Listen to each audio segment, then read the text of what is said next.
तो मैं study with राजन से राजन कुमार। यहाँ पे हम लोग एस के पांडे बुक को देख रहे हैं। इसमें आज हम लोग करेंगे स्वतंत्रता संघर्ष का प्रथम चरण। क्या देखेंगे? स्वतंत्रता संघर्ष का प्रथम चरण।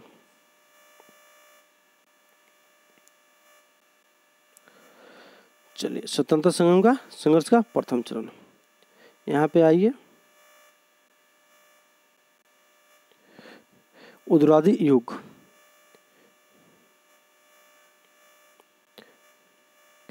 स्वतंत्रता संघर्ष का प्रथम चरण में उग्रवादी युग। 3 युग है, उसमें प्रथम जो है उग्रवादी युग है, वो आपको 1885 से लेकर 1905। इसमें उग्रवाद का प्रभाव रहता है। उग्रवाद में नरम दर लोगों का प्रभाव रहता है सबसे अधिक। ठीक है, तो 1885 ईस्वी में जो कांग्रेस की स्थापना हुई थी, इस पर उग्रवादी राष्ट्रीय नेताओं का वर्चस्व स्थापित हो गया। तात्कालिक उग्रवादी राष्ट्रीय नेताओं में प्रमुख नेता कौन कौन थे? तो दादा भाई नौरोजी याद रखिएगा, महादेव गोविंद रनाडे याद रखिएगा।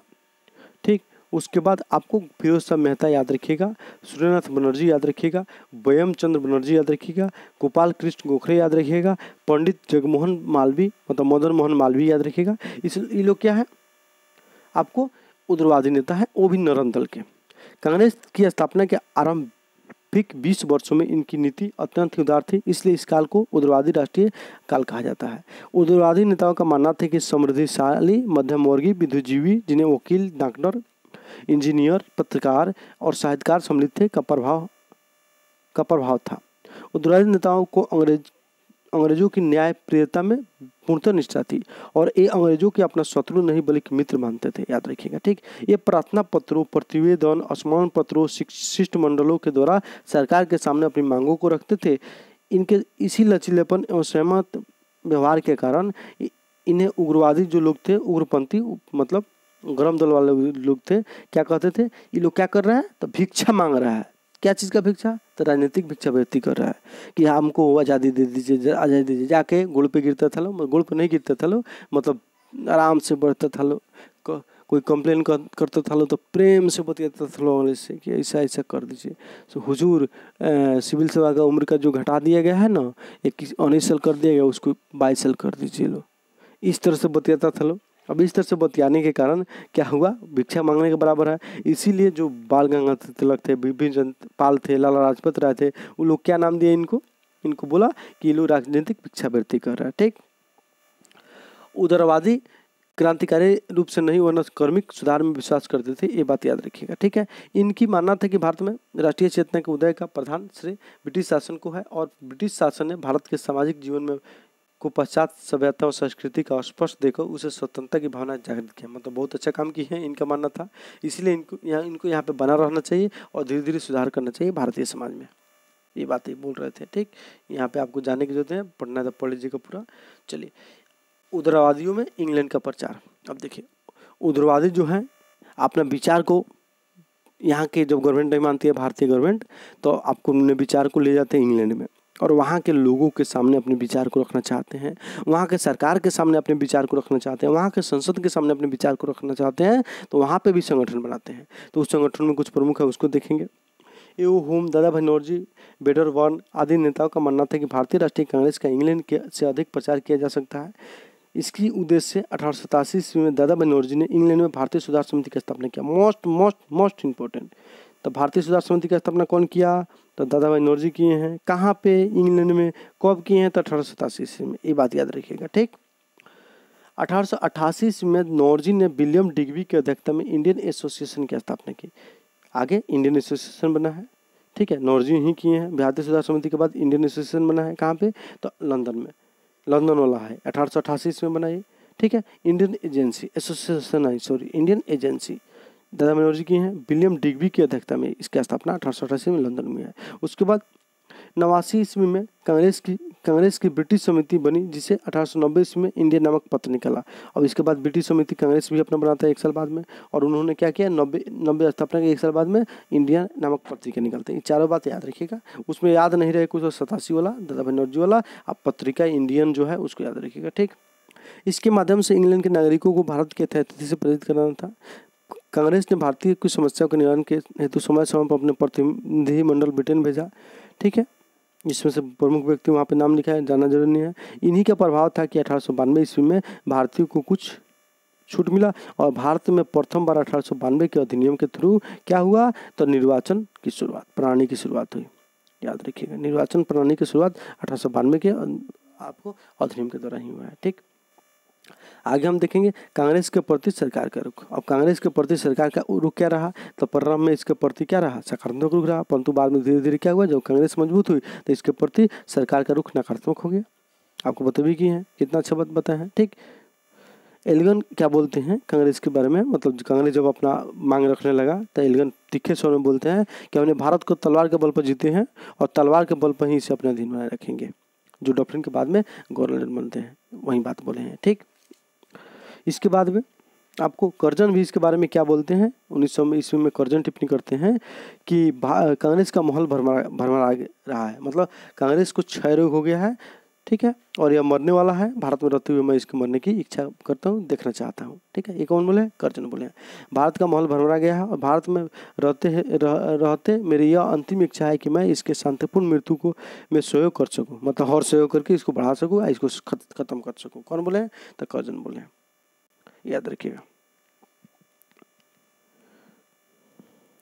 ब्रिटिश भारत की सरकार ने अब मुसलमानों को कांग्रेस से अलग करने के लिए उन्हें विरोध की भावना जगाना शुरू किया। ये कब शुरू किया, मुसलमानों को अपनी तरफ करने के लिए द इंडियन मुसलमान नामक किताब आया था WC हंटर का। ठीक है, विलियम हंटर हैं या WC हंटर हैं, हंटर याद रखिए केवल, इन्हीं किताब आया द इंडियन मुसलमान। इसी किताब में बताया गया कि अगर कांग्रेस को अधिक दिन तक भारत में शासन करना है तो मुसलमान लोग को अपने साथ रखना होगा। उसके बाद में कांग्रेस ने ब्रिटिश गवर्नमेंट ने अपनी नीति बनाया और मुसलमान लोग को अपने पक्ष में करने का शुरू किया, जिसमें 1888 में सर सैयद अहमद खान ने एंग्लो मुस्लिम डिफेंस एसोसिएशन की स्थापना की। एक देशभक्त एसोसिएशन का स्थापना किए थे इसी समय बनारस के राजा शिव प्रसाद सिंह के साथ मिलके, और अलग से इन्होंने क्या किया, एंग्लो मुस्लिम डिफेंस एसोसिएशन की स्थापना किया था। ठीक है, जो धीरे धीरे सरकार की नीतियों को भारतीयों के प्रति कठोर हो गई। अब वह फूट डालो और राज करो की नीति का पालन करने लगी। सरकार को कांग्रेस के दमन में इसलिए सफलता न मिली क्योंकि इस संस्था को विशाल भारतीय मध्यम वर्ग का सहयोग प्राप्त था। डॉक्टर RC मजूमदार ने लिखा है कि ब्रिटिश सरकार द्वारा नौकरशाही के कांग्रेस विरोधी षड्यंत्र अपने उद्देश्य की पूर्ति में इसलिए सफल नहीं हुए क्योंकि ये बात जानने में समर्थ रहे कि कांग्रेस की शामिल का शक्ति का मूल आधार मध्यम वर्ग है, दानी लोग नहीं। ये हटा दीजिए, इसके जाने की आपको आवश्यकता है नहीं। अब आते हैं बंगाल विभाजन। अब हम देखेंगे बंगाल विभाजन। बंगाल विभाजन में सबसे पहले बंगाल विभाजन के बारे में कुछ फैक्ट देखते हैं। तब बंगाल विभाजन कब हुआ, 1905 ईस्वी में। बंगाल विभाजन के समय गवर्नर जनरल कौन थे, वायसराय कौन थे, गवर्नर जनरल नहीं, वायसराय कौन थे, लॉर्ड कर्जन। ठीक है, और विभाजन का निर्णय कब लिया गया, 20 जुलाई, याद रखिएगा। विभाजन का निर्णय कब लिया गया, 20 जुलाई को। ठीक है, विभाजन के विरोध में आंदोलन प्रारंभ कब हुआ, 7 अगस्त को। ये भी बात याद रखिएगा। विभाजन का प्रभावी कब हुआ, मतलब विभाजन कब से बंगाल 2 भाग में बंट गया, तो आपको 16 अक्टूबर से। और विभाजन को रद्द कब कर दिया गया, तो आपको लॉर्ड हार्डिंग की घोषणा के बाद में दिसंबर 1911 में, याद रखिएगा। ठीक, अब देखते हैं इसके बारे में विशेष। तो वायसराय लॉर्ड कर्जन जो है इसका सबसे घृणित कार्य जो था 1905 में बंगाल का विभाजन था। इन्होंने इसके पहले 1874 ईस्वी में असम के साथ बंगाल था। ठीक है, उसके पहले 1874 के पहले असम और बंगाल साथ में थे, लेकिन 1874 के बाद में असम को बंगाल से अलग कर दिया गया। ठीक, अब इतने बड़े क्षेत्र पर शासन करने में एक गवर्नर के द्वारा आसान नहीं था, तो उसको 2 भाग में बांटा जाना जरूरी था। लेकिन कर्जन ने क्या किया, इसको सांप्रदायिक आधार देने के लिए आपको मुस्लिम क्षेत्र बहुल क्षेत्र को एक पार्ट और हिंदू बहुल क्षेत्र को एक पार्ट में बांट दिया, ताकि भारतीय राष्ट्रीय आंदोलन कमजोर हो सके। बांटना चाहिए इसको, आपको बिहार, उड़ीसा, झारखंड को एक बगल कर दे, अब आगे सबको एक साथ कर दे, लेकिन नहीं, आपको सांप्रदायिक रंग देने के लिए, इस क्षेत्र में हो रहे आंदोलन को कमजोर करने के लिए, क्योंकि सबसे अधिक तीव्र जो जागृति आई थी, आंदोलन हो रहे थे अंग्रेजों के खिलाफ में, वो बंगाल में ही हो रहे थे, तो उसको खत्म करने के लिए इसने आपको ऐसा काम किया। अब आइए आगे बढ़ेंगे हम लोग, इसे बता दिए हैं। ठीक है, चलिए, विभाजन हुआ। विभाजन में क्या हुआ कि पश्चिम बंगाल, वर्तमान पश्चिम बंगाल है वो, ठीक है, मतलब, और उसके बाद आपको क्या कहते हैं, उड़ीसा, बिहार और झारखंड वाले पार्ट क्या कहल है, तो पश्चिमी बंगाल कर रहे हैं, और पूर्वी बंगाल, बंगाल दो पार्ट वाला, पश्चिमी पूर्वी, तो पश्चिमी ये लोग पार्ट बन गया। अब पूर्वी में आपको बांग्लादेश का क्षेत्र, असम के कुछ क्षेत्र उस समय आते थे। बंगाल विभाजन जब हो गया तो उसके बाद आपको 7 अगस्त को 20 जुलाई 1905 को बंगाल विभाजन का निर्णय लिया गया।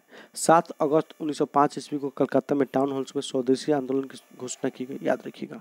प्रारंभ हुआ बंगाल विभाजन के विरोध में आंदोलन प्रारंभ हो गए। इस बैठक में ऐतिहासिक बहिष्कार प्रस्ताव पारित हुआ। 16 अक्टूबर 1905 ईस्वी को बंगाल विभाजन की घोषणा के साथ ही विभाजन प्रभावी हो गया।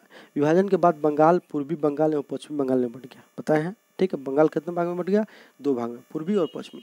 पूर्वी बंगाल में आपको असम, पूर्वी बंगाल के कुछ जिले जैसे राजशाही, ढाका, चिटगांव, ये सब बात मतलब वर्तमान बांग्लादेश के पार्ट आते थे, ठीक है।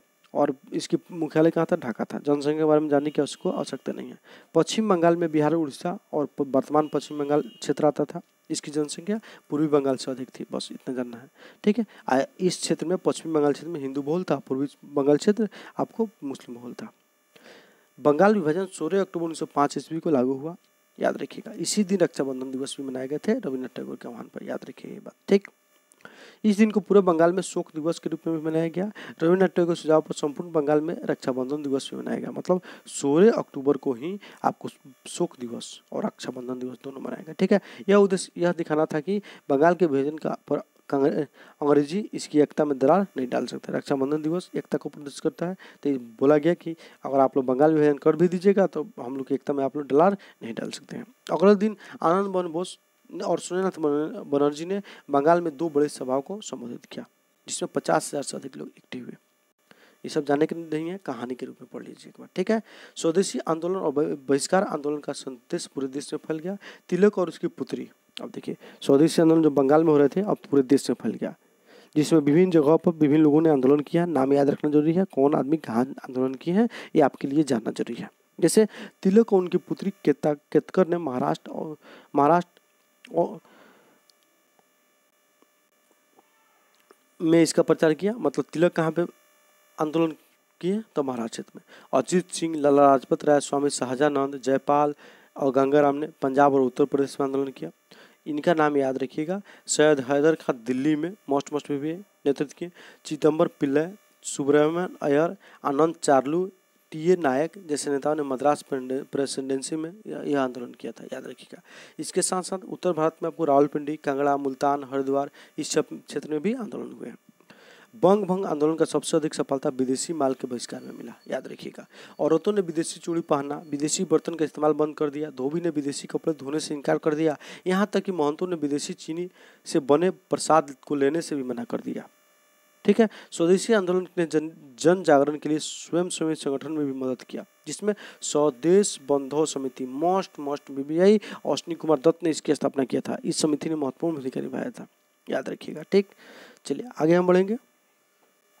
और कुछ स्वदेशी वस्तु की आपूर्ति के लिए कंपनी भी खोले गए, जिसमें आचार्य प्रफुल्ल चंद्र राय ने बंगाल केमिकल स्वदेशी स्टोर की स्थापना किया। मोस्ट भी याद रखिएगा, ठीक है। छात्रों की भूमिका बहुत अधिक थी। बंगाल सरकार ने क्या किया? छात्रों को इस आंदोलन में शामिल होने पर प्रतिबंध कर दिया। अगर शामिल होते हैं तो उनको कॉलेज से निकाल दिया जा सकता है, उनको कोई सहायता नहीं दिया जाएगा। फिर भी छात्र इसमें आए, ठीक। अब छात्रों को इस आंदोलन से रोकने के लिए अंग्रेजों ने क्लाइकल सर्कुलर का स्थापना किया। इसके बदले में छात्र लोगों ने एंटी सर्कुलर सोसाइटी की स्थापना किया, और इस सोसाइटी के माध्यम से लोग मतलब छात्र लोग अन्य छात्रों को जागरूक करते थे आंदोलन में आने के लिए, याद रखिएगा, ठीक। बस एंटी सर्कुलर सोसाइटी की स्थापना जो किए थे उसके सचिव कौन बने? सचिंद्र प्रसाद बसु बने। इतना याद रखना है, इससे ज़्यादा याद नहीं रहा है। इसमें बंगाल में राष्ट्रीय शिक्षा के फैलाव में सबसे बड़ा जो कार्य किया वो डॉन सोसाइटी किया था। मोस्ट भी है। इसके अध्यक्ष को सचिव कौन थे? तो सतीश चंद्र मुखर्जी थे, याद रखिएगा। डॉन सोसाइटी स्वदेशी शिक्षा में बहुत बड़ा योगदान दिया, जिसके सचिव कौन थे? सतीश चंद्र मुखर्जी थे। ये बात आप लोग को याद रखना होगा। राष्ट्रीय शिक्षा के क्षेत्र में सर्वप्रथम 8 नवंबर 1905 ईस्वी में रंगपुर नेशनल स्कूल मोस्ट भी स्थापना हुई। सबसे पहले इसी को स्कूल की स्थापना हुई थी राष्ट्रीय शिक्षा के लिए, ठीक है। उसके बाद 16 नवंबर 1905 को कलकत्ता में एक सम्मेलन हुआ। इस सम्मेलन में राष्ट्रीय नियंत्रण में राष्ट्रीय साहित्यिक, वैज्ञानिक और तकनीकी शिक्षा के लिए राष्ट्रीय शिक्षा परिषद की स्थापना की गई। तो राष्ट्रीय शिक्षा परिषद की स्थापना भी बंग भंग आंदोलन के समय हुआ था। ठीक है, टैगोर ने शांति निकेतन के तर्ज पर आपको 1906 ईस्वी में ही बंगाल नेशनल कॉलेज की स्थापना किया। याद रखिएगा, स्कूल और कॉलेज दोनों की स्थापना किया था। और नेशनल कॉलेज के प्रिंसिपल जो हुए वो कौन हुए, तो अरविंद घोष हुए। मोस्ट भी है, याद रखिएगा। ठीक, और राष्ट्रीय शिक्षा परिषद की स्थापना जो हुई थी 1906 में, उसको अध्यक्ष कौन बने, कौन स्थापना किया था उसका, तो सदगुरु दास बनर्जी ने किया था, ये याद रखिएगा। ठीक है, स्वदेशी आंदोलन का सबसे अधिक प्रभाव सांस्कृतिक क्षेत्र पर भी पड़ा और पेंटिंग वेंटिंग बहुत अधिक इसमें आया। ठीक है, इसी दौरान आपको अमर सोनार बांग्ला नामक गीत गाए, कौन लिखे, रविन्द्रनाथ टैगोर, जो आज बांग्लादेश की आज़ादी के बाद में 1971 में बांग्लादेश का राष्ट्रीय गीत बना। ये बात याद रखिएगा। ठीक है, इस आंदोलन का एक महत्वपूर्ण विशेषता थी कि महिलाओं ने इसमें सक्रिय रूप से भाग लिया, ये याद रखिएगा। लेकिन बंगाल के किसानों को यह प्रभावित नहीं कर सकता। ठीक है, कुछ क्षेत्र को छोड़कर, तो बंग भंग आंदोलन में बंगाल के किसान दूर रहे इससे।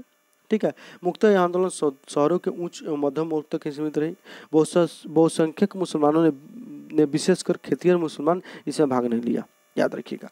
उस समय बंगाल के अधिकतर भूस्वामी हिंदू थे और खेतिहर मुसलमान थे। अंग्रेजों ने मुसलमानों का उपयोग सांप्रदायिकता के जहर को घोलने में किया। इसमें आपको ढाका के नवाब जो थे सलीमुल्लाह का इस्तेमाल स्वदेशी आंदोलन के विरोध के रूप में किया। उसके बाद मुस्लिम लीग की स्थापना सलीमुल्लाह के द्वारा की गई। ठीक, चलिए आगे ये सब जानने की आपको आवश्यकता है नहीं। चलिए नेक्स्ट आते हैं। बाद में आंदोलन धीरे धीरे धीमा पड़ गया। ठीक, सांप्रदायिकता का रंग आंदोलन के रीति रिवाज ने भी, जैसे हिंदुओं के रीति रिवाज को इस आंदोलन में बढ़ा दिया, जिससे मुसलमान लोग दूर रहे आंदोलन से। ठीक, चलिए आगे हम आते हैं। इस प्रकार स्वदेशी आंदोलन उपनिवेशवाद के खिलाफ पहला सशक्त राष्ट्रीय आंदोलन था, जो भावी संघर्ष के बीच बोकर ही खत्म रहा। ठीक है, तो ये प्रथम व्यापक आंदोलन रहे, लेकिन पूरे देश में नहीं फैल सके, याद रखिएगा। ठीक, तो पूरे देश में सबसे पहले आपको असहयोग आंदोलन नहीं फैलाया था। पूरे देश में होने वाले प्रथम आंदोलन कौन थे, तो असहयोग आंदोलन थे। एक क्षेत्रीय आंदोलन था, क्षेत्र तक सीमित रह गया। अब देखिए 1905 में कांग्रेस में बनारस अधिवेशन की अध्यक्षता करते हुए गोपाल कृष्ण गोखले ने भी स्वदेशी एवं बहिष्कार आंदोलन का समर्थन किया था। तो 1905 का कांग्रेस का अधिवेशन कहाँ हुआ, तो बनारस में। कौन अध्यक्षता किया, गोपाल कृष्ण गोखले। उग्रवादी दल के नेता जो थे आपको तिलक, बिपिन चंद्र पाल, राजपत राय, अरविंद घोष ने पूरे देश में इस आंदोलन को शुरू करने के लिए कहा। लेकिन आपको नरमवादी लोग इस आंदोलन को आपको बंगाल तक ही सीमित रखने का फैसला किया, जिसके कारण दोनों में 1905 से ही मनमुटाव हो गया। ठीक है, झड़प की स्थिति बनी। ठीक, लेकिन 1906 में क्या हुआ, 1906 में झड़प होने वाली थी, लेकिन दादा भाई नौरोजी को अध्यक्षता दे दिया गया, जिसके कारण आपको उग्रवादी लोग कुछ नहीं बोल सके इनके सामने। तो ये आपको झड़प लुक गई। लेकिन ये विभाजन तो होने ही वाला था, साथ में जाकर यह खुल के सामने आया विरोध प्रदर्शन और कांग्रेस का विभाजन हो गया। आगे उसको हम देखेंगे।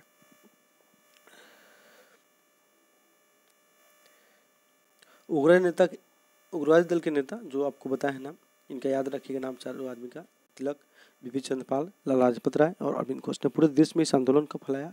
1906 में कलकत्ता कांग्रेस अधिवेशन की अध्यक्षता करते हुए दादा भाई नौरोजी ने पहली बार स्वराज की मांग प्रस्तुत की। ठीक, तो प्रथम बार कांग्रेस के मंच पे स्वराज शब्द का प्रयोग कब किया गया, 1906 ईस्वी में। किस अधिवेशन में, कलकत्ता में। कौन अध्यक्षता कर रहे थे, तो दादा भाई नौरोजी, याद रखिएगा। ठीक, बंग भंग के बाद राष्ट्रीय आंदोलन में उग्रवादी विचार के नेताओं की पकड़ मजबूत होने लगी, और जहां उग्रवादी नेता हिंसा का विरोध करते थे, वहीं उग्रवादी हिंसा के समर्थक थे। कांग्रेस के कलकत्ता अधिवेशन में दोनों के मत वैचारिक मतभेद उभर कर सामने आया। ठीक है, परंतु दादा भाई नौरोजी के प्रयास से यह मतभेद दबा दिया गया। स्वदेशी आंदोलन के चलाने के तरीके को लेकर उग्रवादी और उग्रवादी नेताओं के मध्य चल रहे मतभेद का परिणाम 1907 में कांग्रेस के सूरत अधिवेशन में उग्रवादी नेताओं अपने को कांग्रेस से अलग कर लिए। बहिष्कार एवं स्वदेशी आंदोलन ने विभाजन के विरुद्ध विशाल जनमत इकट्ठा किया।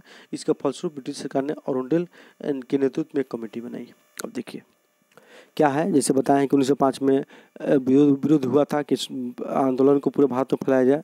उग्रवादी लोग कहते थे, गरम दल वाले लोग, लेकिन नरम दल वाले लोग कह रहे थे कि नहीं, बंगाल तक सीमित रखा जाए इस आंदोलन को, जिसके कारण दोनों में मनमुटाव हुआ और विभाजन अंततः हो गया साथ में।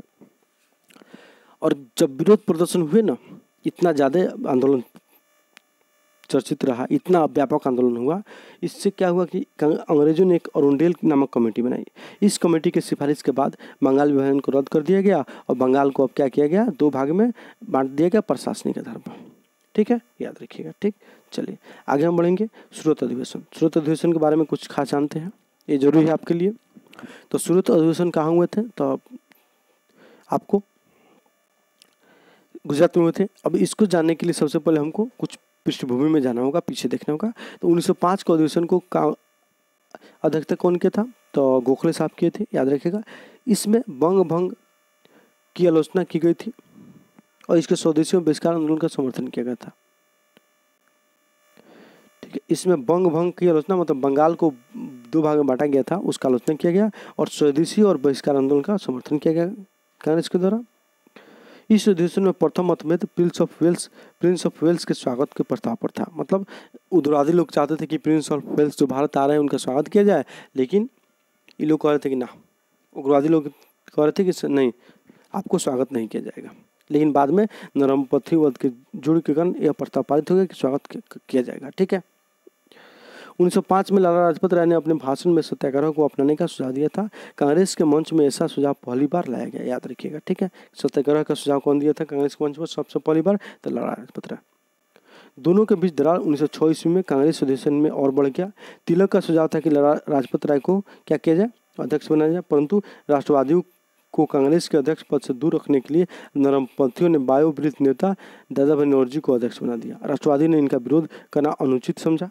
कलकत्ता के इस अधिवेशन में दादा भाई नौरोजी ने घोषणा की कि भारतीय राष्ट्रीय आंदोलन का लक्ष्य क्या होगा, अब स्वराज होगा। कलकत्ता अधिवेशन में राष्ट्रवादी चाहते थे कि बहिष्कार आंदोलन सारे भारत में फैलाया जाए, परंतु नरमपंथी इसे बंगाल तक ही सीमित रखना चाहते थे। इसको लेकर दोनों में झड़प हुई। कलकत्ता अधिवेशन के बाद अगले अधिवेशन में कब्जे के लिए दोनों के मध्य खुलेआम प्रतियोगिता हुई। सूरत अधिवेशन में राष्ट्रवादी लाला लाजपत राय या बाल गंगाधर तिलक दोनों में से किसी एक व्यक्ति को अध्यक्ष बनाना चाहते थे, और राष्ट्रवादी जो उग्रवादी थे, मतलब आपको गरम दल वाले, वो चाहते कि अधिवेशन कहाँ हो, नागपुर में हो। कहाँ पे, नागपुर में हो। लेकिन जो नरम दल वाले थे वो चाहते थे कि आंदोलन सूरत में हो, मतलब अधिवेशन सूरत में हो, और किसी भी हाल में लाला लाजपत राय अध्यक्षता नहीं करेंगे, ये बात वो लोग चाहते थे। अंततः आपको उग्रवादी लोग के अनुसार अधिवेशन सूरत में हुआ, अध्यक्षता रासबिहारी बोस की है। ठीक, याद रखिएगा। सूरत अधिवेशन में राष्ट्रवादी लाला लाजपत राय की अध्यक्षता बनना चाहते थे, परंतु नरम दल वालों ने रासबिहारी बोस की अध्यक्षता के पद के प्रत्याशी के रूप में प्रस्तुत किया। तिलक घोष के अध्यक्ष पद के चुनाव के लिए राजी हो गए, लेकिन उन्होंने 2 शर्त रखी। अब देखिए, यह जो प्रस्ताव है ना, इसके पहले पारित किया जा चुका था, प्रस्तुत किया गया था 1906 के अधिवेशन में, पारित नहीं किया गया लेकिन प्रस्तुत किया गया था। क्या क्या, तो स्वराज, स्वदेशी, बहिष्कार और राष्ट्रीय शिक्षा, याद रखिएगा। कांग्रेस ने कलकत्ता अधिवेशन में जो प्रस्ताव स्वराज, स्वदेशी, बहिष्कार और राष्ट्रीय शिक्षा को पास किया, मतलब पारित हुआ था, 1906 में पारित भी हो गया था। ये आपको उग्रवादी लोगों का प्रस्ताव था, लाया था लोग 1906 में। आपको उग्रवादी नेता दादा भाई नौरोजी अध्यक्ष बने थे, लेकिन उग्रवादियों के द्वारा 4 प्रस्ताव, स्वराज, स्वदेशी, बहिष्कार, राष्ट्रीय शिक्षा, याद रखिएगा, पास कर लिया गया था। उन्हें फिर से पास किया जाए, दोबारा पास किया जाए। घोष के भाषण में, मतलब ये सब बात है, उसको विरोध नहीं है। मोतीलाल घोष ने कांग्रेस में, मतलब जब इसके बाद विभाजन हो गया, कुर्सी उर्सी से मारामारी हुआ, सब कुछ हुआ, ठीक है, मारामारी हुआ। तिलक अपना प्रस्ताव पेश करने पर मंच पर गए, तभी दोनों पक्ष में मारामारी हो गया। यही प्रस्ताव जो चारों है उसको, ठीक है। उसके बाद आपको आंदोलन को कांग्रेस के अधिवेशन को रोक दिया गया। बाद में आपको मोतीलाल घोष जो थे उन्होंने एकता स्थापित करने का प्रयास किया, लेकिन दोनों में एकता स्थापित नहीं हुई और कांग्रेस 2 भाग में बढ़ गया, गरम दल, नरम दल में। ठीक, कांग्रेस जो थे उदारवादी लोग थे, अपने आप को क्या कहते थे, नरमपंथी अपने आप को भारतीय राष्ट्रीय कांग्रेस कहते थे, जबकि राष्ट्रवादी जो थे उग्रवादी लोग थे, मतलब उदारवादी लोग, उग्रवादी नहीं, उदारवादी लोग अपने आप को नेशनलिस्ट पार्टी कहते थे। ये बात रफली याद रख सकते हैं। ठीक, उसके बाद अधिवेशन 1908 में हुए थे इलाहाबाद में। इलाहाबाद में क्या किया गया, आपको गरम दल वालों को बैन कर दिया गया, ठीक है, कांग्रेस के नया संविधान बना के, और बैन कितने दिन के लिए किया गया, 6 साल के लिए किया गया, याद रखिएगा। ठीक,